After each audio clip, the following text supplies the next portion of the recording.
अस्सलाम वालेकुम वरहमतुल्लाहि वबरकातुहू। आप लोगों ने भी देखा होगा कि बहुत सारे लोग ऐसे होते हैं जो बहुत ज़्यादा अच्छे होते हैं, नमाज़ी होते हैं, हज भी करके आ चुके होते हैं, लेकिन उसके बाद भी वो अल्लाह को इतना ज़्यादा नाराज़ करने वाले काम करना शुरू कर देते हैं। तो इसकी क्या वजह होती है? क्योंकि इसकी वजह ये होती है कि उन लोगों को पता ही नहीं चलता कि शैतान कब उनको अल्लाह के रास्ते से हटा देता है।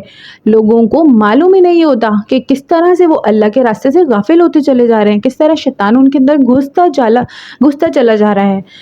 अब देखें, होता ये शैतान वहीं आता है जहाँ पे लोग ईमान वाले होते हैं, लोग गुमराही का रास्ता छोड़ चुके होते हैं। अब ये गुमराही का रास्ता छोड़ना बहुत आसान है। आजकल इस दुनिया में इतनी मॉडर्न जो आजकल की लाइफ जो लोग चल रहे हैं, जो ट्रेंड है, बहुत सारी चीज़ें सोशल मीडिया ये वो, तो इसमें क्या कोई लड़की या लड़का कोई भी अल्लाह के रास्ते पे चल सकता है, पूरा का पूरा चल सकता है? बहुत मुश्किल होता है चलना। तो हमें क्या करना है, अगर जैसे हमें अल्लाह ने तौफीक दी है नमाज़ों की, सजदों की, क्योंकि ख़ुद से तो कोई इंसान नमाज़ नहीं पढ़ सकता। जब तक अल्लाह के घर से बुलावा ना आए, जब तक अल्लाह उसे बुलाए नहीं अपनी तरफ, तो वो नमाज़ नहीं पढ़ सकता, वो अल्लाह के ज़िक्र में नहीं लग सकता। अब होता ये है कि हम नमाज़ को बहुत ज़्यादा फ़ोकस करते हैं, क्यों? क्योंकि नमाज़ ही तो हमारे सारे गुनाहों से हमें दूर करती है। नमाज़ ही तो होती है जो हमें सारी बुराइयों से बचाती है। देखें, जैसे एक अज़ान हो जाती है, उसके बाद हम वज़ू में होते हैं, शैतान का अटैक हम पे होता नहीं है, हम विर्द करते रहते हैं अल्लाह का। उसके बाद दूसरी अज़ान हो जाती है, फिर हम नमाज़ में लग जाते हैं। इसी तरह हम नमाज़ें पढ़ते हैं, शैतान हमसे दूर रहता है और फ़रिश्ते हमारे साथ रहते हैं, इसलिए शैतान का अटैक हम पे हो नहीं पाता। लेकिन कुछ टाइम ऐसा होता है कि शैतान बहुत तेज़ी से अटैक करता है। अब उसमें भी हमें क्या करना चाहिए? हमें उसमें अस्तगफिरुल्लाह पढ़ते रहना चाहिए। मतलब हम कुछ नहीं पढ़ सकते तो हम अस्तगफिरुल्लाह पढ़ सकते हैं, आऊज़ु बिल्लाह पढ़ सकते हैं, ताकि शैतान हमसे बहुत ज़्यादा दूर रहे। अब बात ये है कि जब हमें शैतान बहुत तेज़ी से वर्गलाने लग जाता है और अल्लाह से दूर करता है, क्योंकि हम नमाज़ अगर नहीं पढ़ रहे हैं तो अल्लाह से शैतान हमें दूर करता है, बहुत तेज़ी से दूर करता है, तब कैसे ईमान पे कायम रहें? तो हमें तब भी यही करना है कि बुरे कामों से बचे रहें, बुरे कामों से बचे रहें। जैसे हमें लगता है कि जो काम हम बुरे करते हैं, उन कामों से हमें बचे रहना चाहिए। रमज़ान में अक्सर लोग ऐसे ही होते हैं, वो लोग नमाज़ पढ़ रहे होते हैं टाइम से, पाबंदी से, उसके बाद लोग क्या कहते हैं कि अच्छा खासा तो हम नमाज़ पढ़ रहे थे, रमज़ान में हम इतने अच्छे नेक हो गए थे, उसके बाद हम फिर से भटक गए। तो क्यों? क्योंकि हमने रमज़ान में सारे बुरे काम छोड़े होते हैं, तभी तो अल्लाह के जल्दी करीब हो जाते हैं।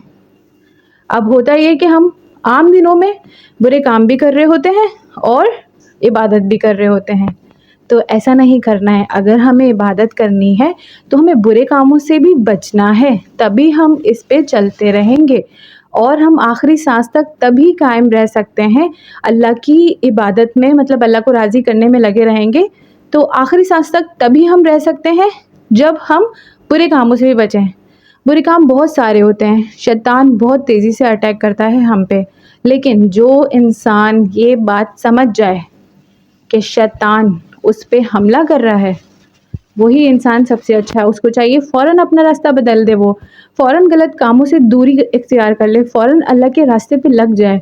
क्योंकि बहुत सारी जगहों पे बहुत सारे लोगों को इस चीज़ का इल्म हो जाता है कि ये शैतान के अटैक हैं, ये शैतान के वार हैं।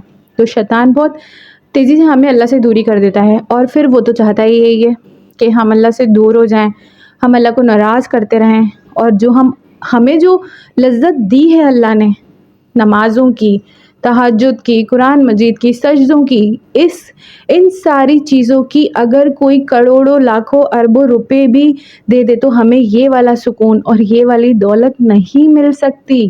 पैसे हमारे पास बहुत सारे भी आ जाएँ, चीज़ें हमारे पास बहुत सारी आ जाएँ, लेकिन सुकून हमें जो मिलेगा वो मिलेगा नमाज और कुरान में, अल्लाह की याद में। हमें बाकी चीज़ों से सुकून नहीं मिल सकता। लोग कहते हैं ना, हम बहुत सारी शॉपिंग कर लेते हैं तो हम बहुत सुकून में हो जाएंगे, हमारे पास घर आ जाए, गाड़ी आ जाए और ये आ जाए, वो आ जाए, पता नहीं किन किन चीज़ों की ख्वाहिशात में हम लगे रहते हैं। तो वो वक्ती होती हैं, वक्ती सुकून मिलेगा हमें, लेकिन हमेशा के लिए हमें सुकून नहीं मिलेगा। इसी तरह नमाज है। देखें, अगर हम कोई गाना सुनते हैं बहुत ज़्यादा, मैं बहुत ज़्यादा गाने सुनती थी, मुझे बहुत पसंद थे गाने सुनना, दिन और रात मैं अपने हैंड फ्री कान में लगा के रखती थी, इस कदर मुझे शौक़ था गाने सुनने का। लेकिन जब मुझे पता चला कि ये गाने सुनने से ही हम अल्लाह से दूर होते हैं, تو آج وہی گانا مجھے تکلیف دیتا ہے اگر میری کانوں میں پڑ جائے کہیں بھی کسی بھی جگہ. تو یہ ہوتی ہے برائی. کیونکہ اگر ہم برائی کو برائی نہیں سمجھیں گے تو ہم اللہ کے قریب نہیں ہوں گے. جو کام اللہ کو نہیں پسند تو وہ کام ہم کریں گے. دیکھیں نا، اگر ہم کسی بچے کو منع کرتے ہیں کہ بیٹا یہ کرنٹ والا کوئی پلگ وغیرہ ہوتے ہیں تو ہم منع کرتے ہیں بچوں کو کہ اس میں بیٹا ہاتھ نہیں لگانا. لیکن بچوں کو نہیں پتا ہوتا کہ ان کے لیے یہ کتنا مشکل، مطلب ان کو لگ جائے گا، کرنٹ لگ جائے گا، کچھ بھی ہو سکتا ہے ان کے ساتھ. بچوں کو اس چیز کا علم نہیں ہوتا. اسی طرح ہم اللہ کے بچے ہیں. مطلب کہ اللہ کی نظر میں اللہ پاک فرماتے ہیں قرآن مجید میں یہ چیزیں تمہیں بتا دی ہیں، اگر ان چیزوں سے تم نہیں رکو گے تو تمہارے لیے بہت بڑا مسئلہ ہو جائے گا، تم بہت زیادہ تکلیف کا شکار ہو جاؤ گے. اسی لیے ہمیں اللہ پاک کہتے ہیں سیدھے راستے پہ چلتے رہو، تمہارے لیے ہی بہت اچھا ہے یہ. اور پھر اس کی سزا بھی ہے. بچوں کو تو ہم سزا نہیں دیتے، لیکن اللہ پاک نے جب ایک بات بتا دی ہے کہ بیٹا یہی کرنا ہے تو ہم پھر بھی کرتے ہیں تو ہمیں اس کی سزا ملے گی بہت خطرناک. تو ہمیں بھی یہی چاہیے، جیسے ہی شیطان کا ہمیں حملہ فیل ہونے لگ جائے کہ ہمارا دل بے چین ہو رہا ہے، نماز پڑھنے کا دل نہیں کر رہا، تہجد ہم سے قضا ہو گئی، مطلب کہ تہجد کی نماز پڑھنے کا 3 بجے کا ٹائم ہے، ہم ڈیلی پڑھتے ہیں اور ہم نے مس کر دی، تو پھر پتہ چل جانا چاہیے ہمیں کہ شیطان ہے یہ. جیسے ہی ہم موویز دیکھنا شروع کر دیں سمجھ جانا چاہیے یہ شیطان ہے. شیطان بولتا ہے ارے کوئی بات نہیں، کامیڈی مووی ہے دیکھ لو، ارے کوئی بات نہیں، کوئی اتنا گندے ورڈنگ نہیں ہے سانگ میں، سن لو، ارے کوئی بات نہیں، کچھ بھی ہے کر لو. اس طرح کی باتیں شیطان بولتا ہے اور ہم کہتے ہیں اچھا ہاں ہو سکتا ہے.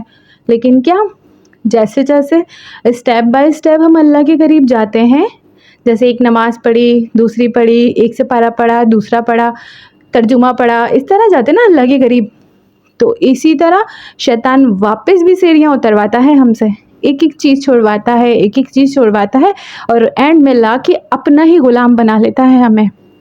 تو شیطان کی غلامی ہمیں نہیں کرنی، ہم اللہ کے غلام ہیں. ہم اللہ ہم سے بہت زیادہ پیار کرتے ہیں تو ہم اللہ کے غلام ہیں، اللہ کے بندے ہیں. تو اسی لیے ہمیں اللہ کی غلامی کرنی ہے. اور ہر انسان پرفیکٹ نہیں ہوتا ہے، تو لوگوں کو فیل ہو جاتا ہے، جو اتنے علماء ہوتے ہیں، عالم ہوتے ہیں، نمازی ہوتے ہیں، بزرگ ہو چکے ہوتے ہیں، سالوں سے نمازیں پڑھ رہے ہیں. کیسے پڑھ رہے ہیں؟ کیونکہ ان کو شیطان کا پتہ ہے. سب سے زیادہ چلاک اس دنیا میں شیطان ہی ہے اور کوئی نہیں ہے. تو اسی لیے مجھے اور آپ کو، ہم سب کو توفیق دے کہ ہم اپنے آپ کو شیطان کے وار سے بچا سکیں، شیطان کے وسوسوں سے بچا سکیں اور شیطان کو سمجھ سکیں کہ واقعی شیطان بہت بری چیز ہے. اللہ حافظ.